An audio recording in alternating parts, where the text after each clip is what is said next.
رزق کے دروازے.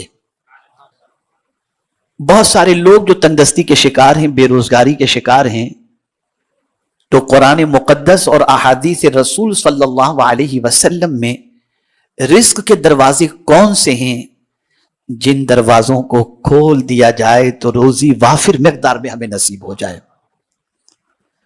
تو آج اس میں کے ایک دروازے کا میں ذکر کروں گا، اور انشاءاللہ العظیم میں کوشش کروں گا کہ 4 سیٹرڈے تک 4 ہفتہ واری اجتماع میں رزق کے مختلف دروازے آپ کے سامنے پیش کروں تاکہ ان دروازوں سے آپ روزی حاصل کرنے کی کوشش کر سکیں. سب سے پہلے میں آپ کو سمجھاؤں، یہ بہت اچھی طرح ذہن میں رکھیے گا، اور قرآنی آیات سے میں جو باتیں پیش کروں اسے دل و دماغ میں اتارنے کی کوشش کیجیے. وجہ سب سے بڑی یہ ہے کہ اس کتاب کی ابتدا میں رب قدیر جل جلالہ نے فرمایا لا ریب فیہ. یہ ایسی کتاب ہے اللہ کی کہ اس میں شک، ڈاؤٹ، شبہ اس کی کوئی گنجائش نہیں. یہی وجہ ہے کہ اس کتاب کا چیلنج جس طریقے سے 1400 سال پہلے کے لوگوں کو تھا، آج کے دور کے لوگوں کو بھی ہے، اور اس کتاب کے چیلنج کو قبول کرنے کی صلاحیت نہ کل کسی میں تھی، نہ آج کسی میں ہے، نہ قیامت تک کسی کے پاس رہے گی. یہ ایسی کتاب ہے کہ اس میں جو کچھ کہہ دیا گیا وہی ہوگا، اور وہ 100% اس پر یقین رکھنا یہ تقاضۂ ایمان میں سے ہے. لیکن مجھے حیرت ہوتی ہے کہ آج کا مسلمان کسی پیشن گوئی کرنے والے کی بات پر بھروسہ کر کے اپنے بچوں کو دوسرے دن اسکول نہیں بھیجتا. جیسے کسی نے آپ کو بتا دیا کہ کل بہت زیادہ بارش ہونے والی ہے، اخبار کے اندر آ گیا، الیکٹرانک میڈیا پر آ گیا، اسکولیں بند ہو گئیں، آپ کو چھٹی مل گئی. کل کی خبر اگر کوئی ماہر موسمیات دے دے تو آپ اس کی بات پر عمل کرتے ہوئے اگلے دن کے سارے کام کو ملتوی کر دیتے ہیں. اس کی بات کو تو سچی سمجھتے ہیں، اور یہ ضروری نہیں کہ جس نے کہا کل بارش بے پناہ ہونے والی ہے تو بارش ہو بھی جائے، ایسا ضروری نہیں. لیکن میرے مولا کی بات پر اتنا یقین مسلمان کو ہونا چاہیے جتنا مسلمان کو یقین رکھنا چاہیے. لیکن آج کا مسلمان اللہ کی بات پر سب سے زیادہ یقین کے سلسلے میں کمزور نظر آتا ہے.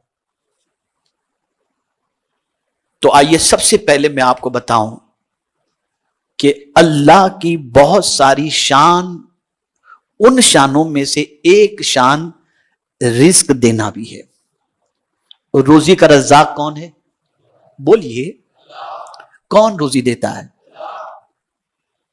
اللہ رزاق ہے.